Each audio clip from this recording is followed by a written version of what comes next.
Welcome back, Wolfpack. Rollis here, and this is going to be a battle from Sean. We're on the third battle of Fan Fridays this week. Hope it's been really cool for you guys so far. And, I mean, this looks like it's going to be a very just standard doubles with crazy, really used Pokemon.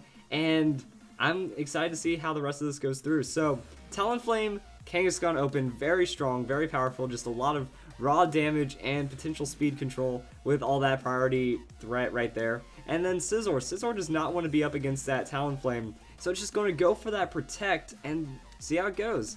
So that's going to be a Flare Blitz from the Talonflame. Scizor is going to Protect, and Hydreigon is going to come in and use that the Draco Meteor.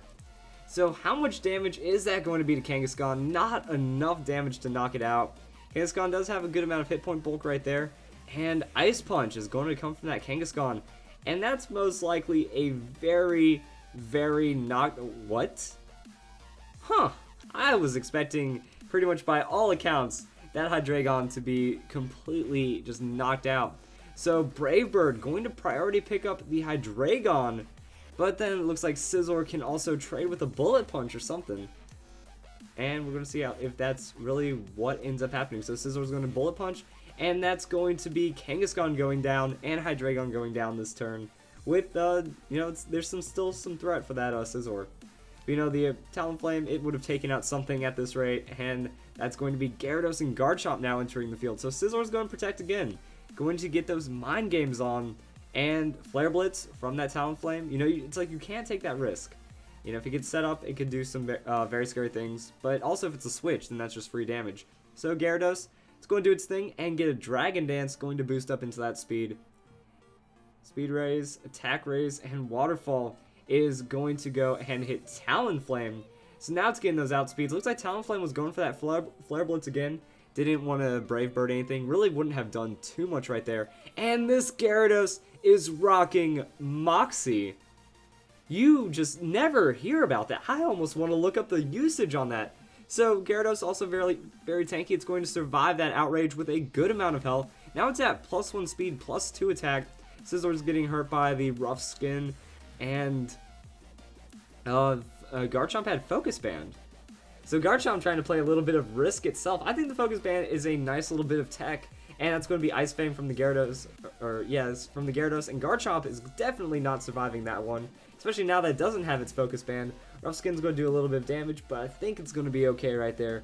And the Moxie Gyarados pulling in some more damage, so I mean that is going to be a very threatening crunch onto Cresselia. So Thunder Wave on the Scizor.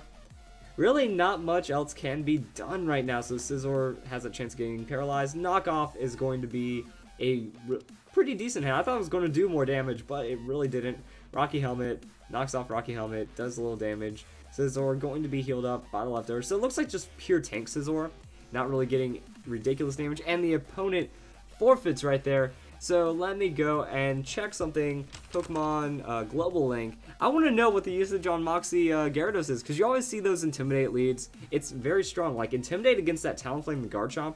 Oh man. Okay, Global Link's under maintenance right now. Whoops. Anyway, yeah, I'm actually very curious of that usage, because the Moxie, very strong. You only need 1 Dragon Dance instead of 2 if you can pick off a low health target or look for that super effective hit right there. And it's just going to snowball out of control. Because, I mean, yeah, Crunch on the Cresselia would have been way too much for it to handle. Garchomp got destroyed by the Ice Fang. And really, it was the snowball from Gyarados. So it looks like Gyarados also handled a lot of really meta threats right there. That is, if you just look at that right there, that's like the most meta team possible. Talonflame, Kangaskhan, Garchomp, Cresselia. Just the most used Pokemon slapped onto a team, and they all have synergy together, so it does work out pretty well. But the Gyarados was able to do it, and there was a Charizard hanging in the back just in case something was up. So I hope you guys enjoyed this. Got some more Fan Fridays coming up in just a bit.